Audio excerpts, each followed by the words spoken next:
ایک دفعہ ایک بادشاہ نے پانی مانگا تو آس پاس کوئی بھی نہیں تھا۔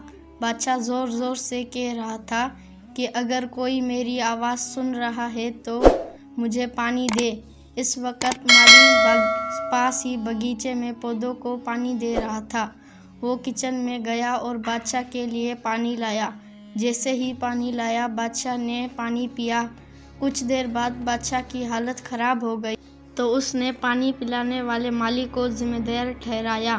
بادشاہ نے کہا کہ صبح صبح مالی منحوس کی شکل دیکھی تو اب سارا دن خراب گزرے گا۔ سارا دن بادشاہ کے پاس جو بھی خبر آتی وہ افسوسناک ہوتی۔ اس دن بادشاہ کے لشکر کو بھی شکست ہوئی جو کہ سرحد پر کئی دنوں سے دشمن کا مقابلہ کر رہی تھی۔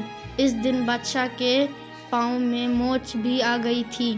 وزیروں نے جنگ میں شکست کا ذمہ دار بھی مالی کو ہی ٹھہرا دیا۔ جنگ میں شکست ان کی اپنی نااہلی کا نتیجہ تھی، لیکن انہوں نے بھی مالی کی منحوس کو ذمہ دار ٹھہرایا۔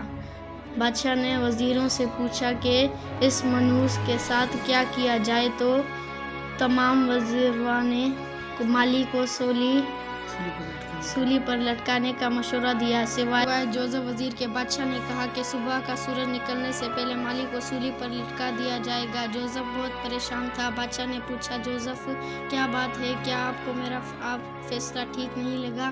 جوزف نے کہا کہ بادشاہ سلامت، آپ کا فیصلہ سرخیوں پر گستاخی لیکن اس سب نقصان کا ذمہ دار مالی کو ٹھہرانا درست نہیں، کیونکہ میدان میں ہار جیت ہوتی رہتی ہے۔ ہماری فوجیں بہت سی جنگیں جیتی اور کچھ ہاری بھی ہیں، لیکن اس میں مالی کا کوئی قصور نہیں ہے۔ مالی کے لیے تو سب سے بڑے منحوس آپ ہیں، کیونکہ اس نے تو صبح صبح آپ کی شکل دیکھی تھی جس کی وجہ سے وہ سولی تک پہنچ گیا، لیکن آپ تو بادشاہ ہیں اور آپ تو زندہ رہیں گے۔ بادشاہ کی آنکھیں کھل گئیں اور اس نے مالی کی سزا معاف کر دی اور کہا کہ اگر کسی نے مالی کو منحوس کہا تو اس کو 100 کوڑے لگائے جائیں۔ جوزف کا شکریہ ادا کیا کہ آج آپ کی وجہ سے ایک بے گناہ کے قتل سے بچ گئے۔